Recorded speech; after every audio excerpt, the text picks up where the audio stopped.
सो है hello everyone, I hope you are fine doing well in life. और आज की इस वीडियो में डिस्कस करने वाले हैं बहुत ही इंपॉर्टेंट टॉपिक के बारे में, क्योंकि अब हम लोगों ने चैलेंज लिया है कि 365 डेज के अंदर हम लोग हर दिन क्वेश्चंस को सॉल्व करेंगे और आपको समझाएंगे भी कि कैसे चीज़ें हो रही है। तो ये चैलेंज हम ले रहे हैं और आशा करते हैं कि आप लोग भी इस चैलेंज में जुड़ें।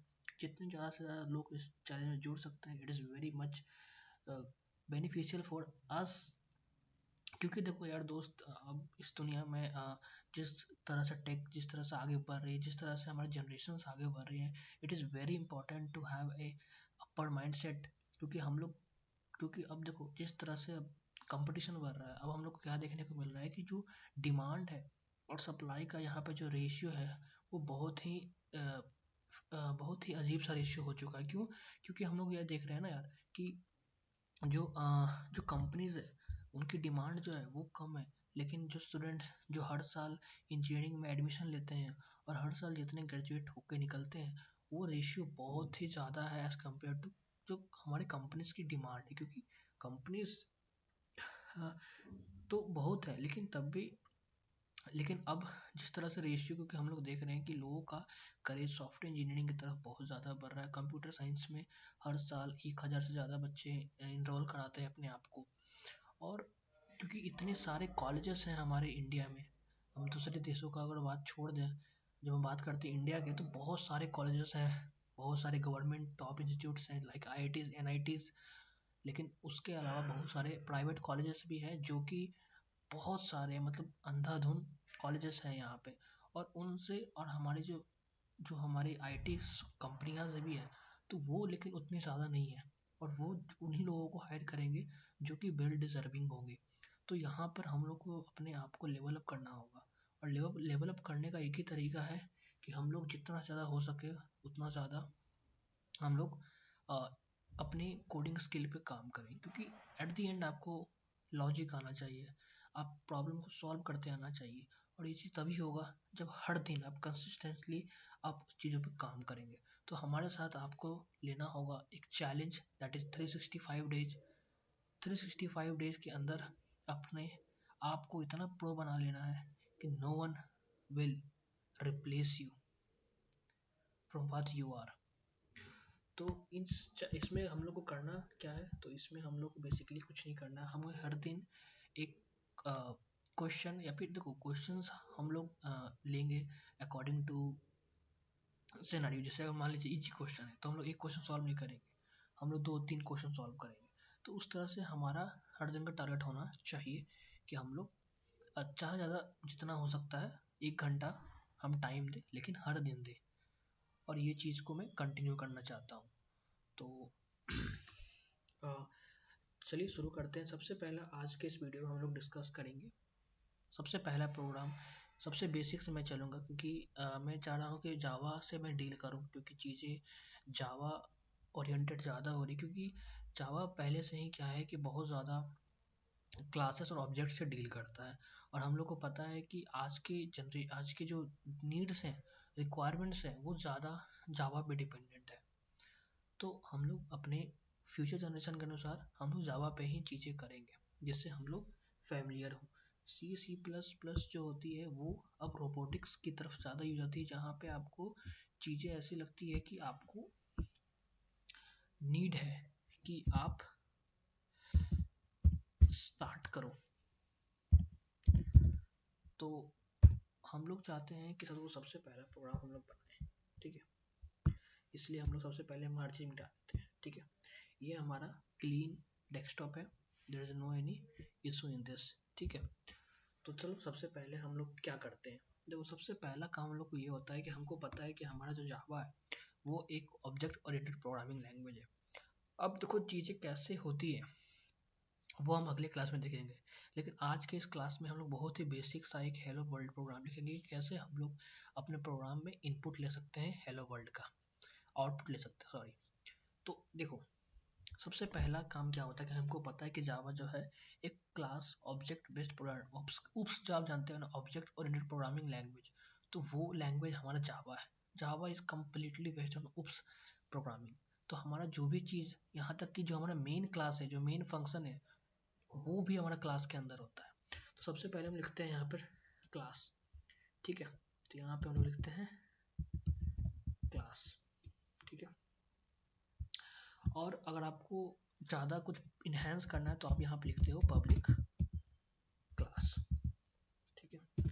जो आपका फाइल का नाम है दैट इज हेलो, वो आप लिखोगे। और यहाँ पे आपका जो आपका बन चुका है एक हेलो डॉट जावा का एक सिंपल सा एक बॉक्स, एक क्लास बन चुका है। अब इसमें हम लोग अपना मेन फंक्शन बनाएंगे। जैसे अब देखो हम लोग जावा में फंक्शन से डील नहीं करते, हम लोग फंक्शंस को मेथड बोलते हैं। तो जब भी अब आप जावा में चीज़ों को फंक्शन के रूप में देख रहे हो तो उसको मेथड बोलोगे। तो जावा मेथड से ज़्यादा डील करता है, तो हम लोग बोलेंगे कि मेन मेथड बना रहे हैं, मेन फंक्शन नहीं, मेन मेथड बना रहे हैं। सबसे पहले हम लोग पब्लिक कर देते हैं। तो पब्लिक लिखने का क्या रीज़न है मैं बताऊंगा, हर चीज़ में बताऊंगा, ठीक है। बस आप अभी देखते चलो।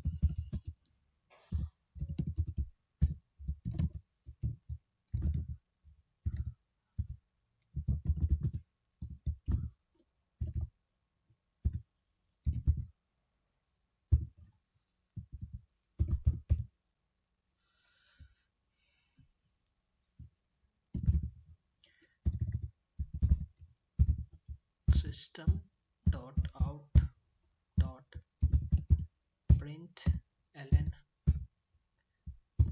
और यहाँ पे लिखेंगे हम लोग हेलो वर्ल्ड। चलिए, तो ये हमारा हो चुका है। अब ये जो प्रोग्राम मैंने लिखा है, ये हमारा जो प्रोग्राम है ये हमारा आउटपुट दे देगा हेलो वर्ल्ड। तो चलिए एक बार रन करके भी देख लेते हैं।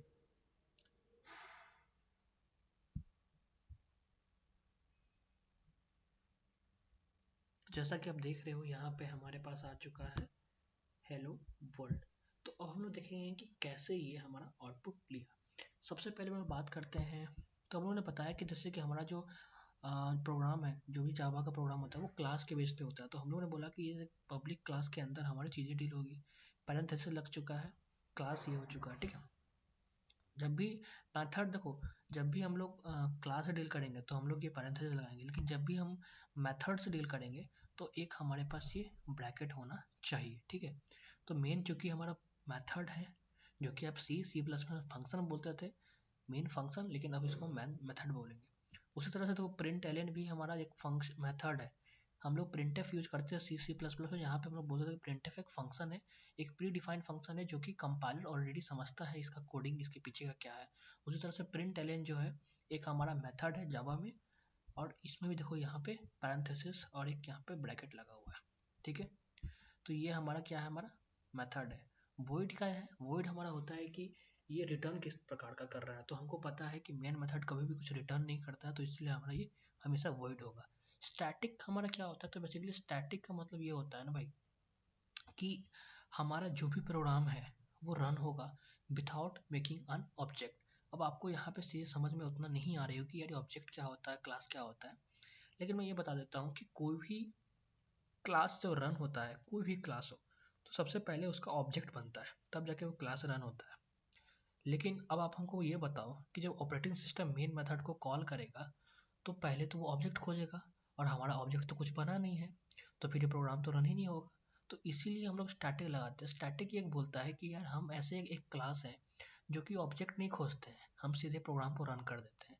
और इसीलिए हम लोग स्टैटिक यूज करते हैं मेन मेथड में, क्योंकि जब ऑपरेटिंग सिस्टम पहली पहली बार जब मेन मेथड को कॉल करेगा तब उस समय आपको कोई ऑब्जेक्ट तो बनेगा नहीं, क्योंकि आप जैसे ही मेन मेथड को कॉल कर रहे हो आप ऑब्जेक्ट खोज रहे हो, तो कहाँ से ऑब्जेक्ट मिलेगा। तो उसीलिए क्या होता है कि हम लोग स्टैटिक का यूज करते हैं, क्योंकि स्टैटिक यूज करने से क्या होता है कि आपका ऑब्जेक्ट की जरूरत नहीं होती है, यानी कि क्लासेस के ऑब्जेक्ट पे डिपेंडेंसी खत्म हो जाती है जब आप यूज करते हो स्टैटिक।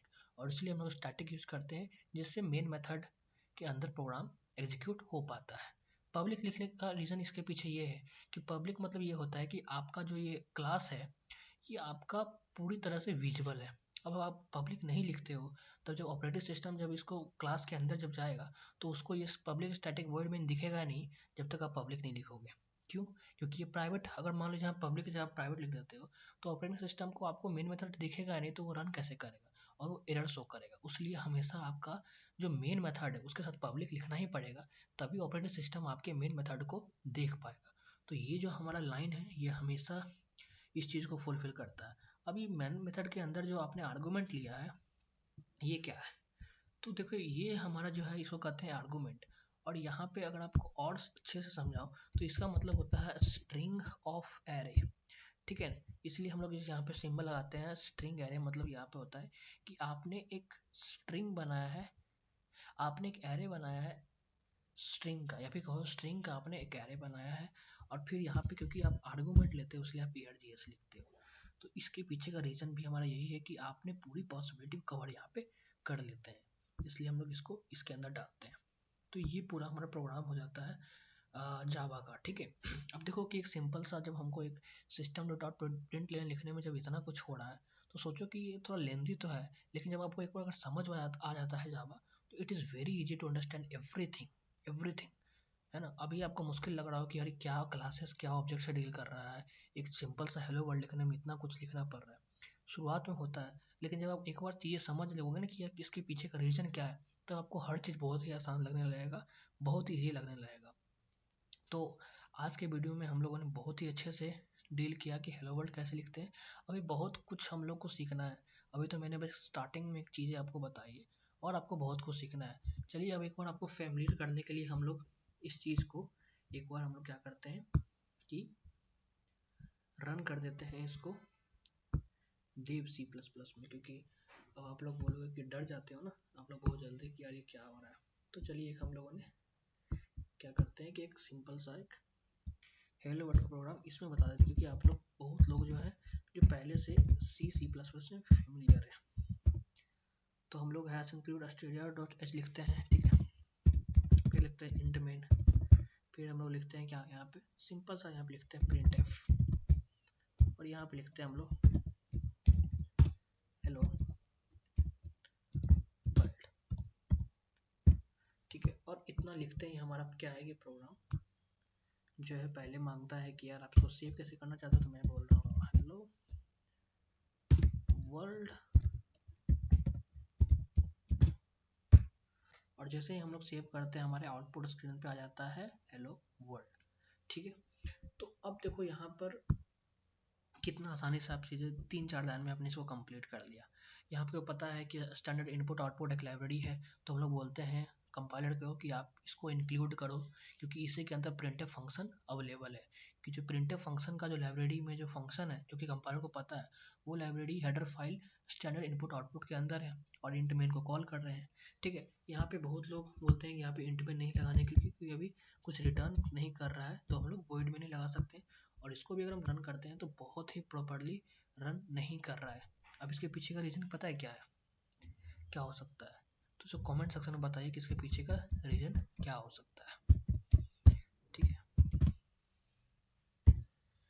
तो आज के लिए इतना ही। अगले वीडियो में हम लोग डिस्कस करेंगे अपने नेक्स्ट एक प्रोग्रामिंग क्वेश्चंस के बारे में। तो तब तक के लिए गुड बाय, टाटा।